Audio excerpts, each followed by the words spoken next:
So in this question we had two parts. First was to check whether this function is even or odd. So we know the process now. So in the case of this function, we know that in order to check whether this function is even or odd, we are simply going to find f of minus x. Which in this case would become minus x to the power 5 minus 4 times of minus x whole cube plus 7 times of minus x. So minus x to the power of 5 would be minus x to the power of 5. Minus x whole cube is actually a minus outside, simply x cube, and minus minus becomes plus. So this would be 4x cube minus 7x. So if I take a minus common out of the entire expression, this would give me minus of x to the power 5 minus 4x cube plus 7x. This would be the term. And can we say that this is same as minus fx? Hence the function given over here is actually an odd function. So this was the first part. Odd function means what? This is symmetrical about the origin. This is symmetrical about the origin. So in this case, whatever be the graph on this side, similarly the graph would be here on the other side.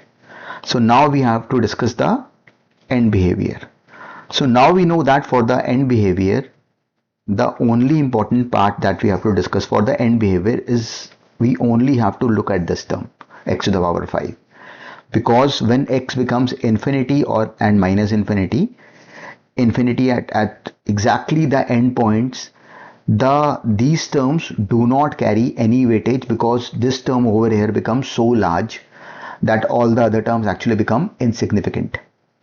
So when x is approaching infinity, then can we directly say that x to the power 5 is actually also approaching infinity when x is infinitely large. And similarly, when x is approaching minus infinity, then this would become minus infinity to the power 5, which is now minus infinity. So whatever would be the behavior of the graph in between, then exactly this would be the behavior on the other side.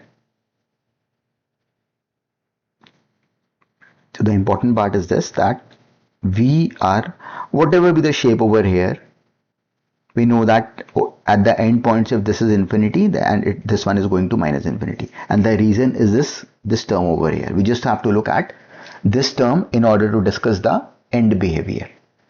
So in today's class, the first new name that we have understood is actually the behavior at the end of the function.